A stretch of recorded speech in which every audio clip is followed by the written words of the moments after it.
All right, we're here with Coach Brett Campbell of the Chipola Indians. And, Coach, we're really excited about heading to the state tournament next week. Got a big game coming up with Eastern Florida State on Wednesday, March 7th. What do you think about that? Well, number one, we're happy to be there.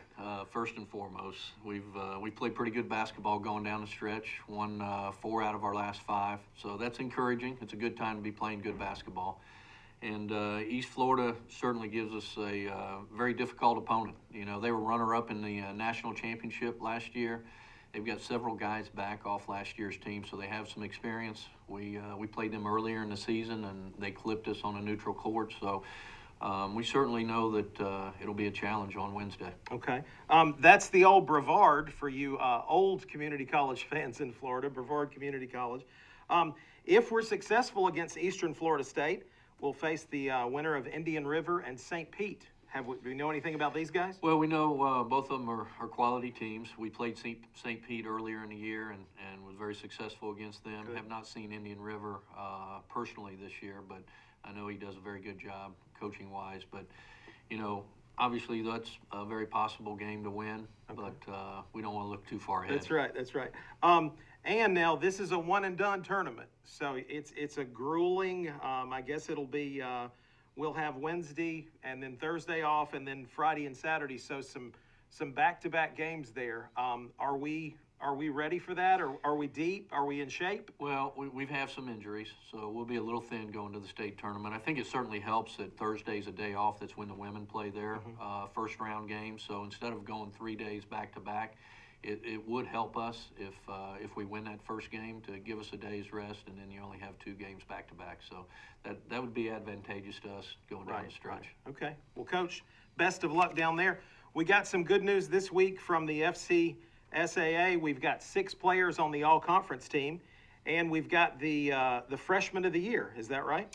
Yes, Brandon Mahan was selected freshman of the year and certainly had an incredible year this year, shooting over 50% from the 3, right at 54% for the 3. Wow. And those incredible numbers. And not only can he shoot a 3, but he can also score the basketball for us, and well deserving. And you know, a lot of people have interest in him, and we'll see how things go down the stretch for him. Okay. And tell us who else we've got on the all-conference squad. You know, on the first team, Shamarcus Kennedy and T.J. Howard. Of course, Shamarcus was with us last year. I think he's improved greatly. Really offensively more than anything else, around the basket and finishing in tough competition. Averaged right at 15 a game for us in the conference and right at 7 rebounds. So that was encouraging. And then T.J. Howard, our point guard, transfer from Western Kentucky, came in here, ran our basketball team very well, and was on the first team. Second team, Keyshawn Bruton, another freshman. C.J. Williamson, transfer from Florida Gulf Coast, and then Hewitt Alok. And, you know, Hewitt was hurt most of the conference season and is still out. It's going to be very questionable going into the state tournament. But all 3 of those guys, well-deserving. It's nice to have 6 people on the all-conference team, first and second team. Looks like a well-balanced attack.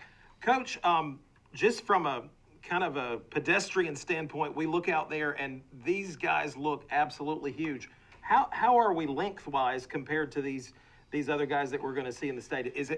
Does everybody bring a team of giants into the state tournament? You know, not exactly. Our team is, you're right, we have a lot of length on our team, and I think that helps. Defensively, it should at times, whether we're in a zone or man. I would say we're one of the longest teams at every position going into the state tournament. So I know East Florida, they're a little bit smaller on their perimeter, 1 through 3. But, you know, they're very talented. But I think, you know, from a rebounding standpoint, from a balance standpoint, our length has helped us this year. Okay, good. And fans, we want to let you know that these games will be broadcast on YouTube. You can see them live, and they'll also be on 100.9 WJAQ. Our friends Russell Register and Clint Cox on Deep South Sports will be bringing us the play-by-play on all these games. So we're looking forward to that. Again, that starts on Wednesday, March 7th, semifinals on Friday, March 9th, and then the big championship on Saturday, March 10th. Coach Campbell, we wish you luck down there in Ocala. We appreciate it very much. Thanks. All right. Thanks, man.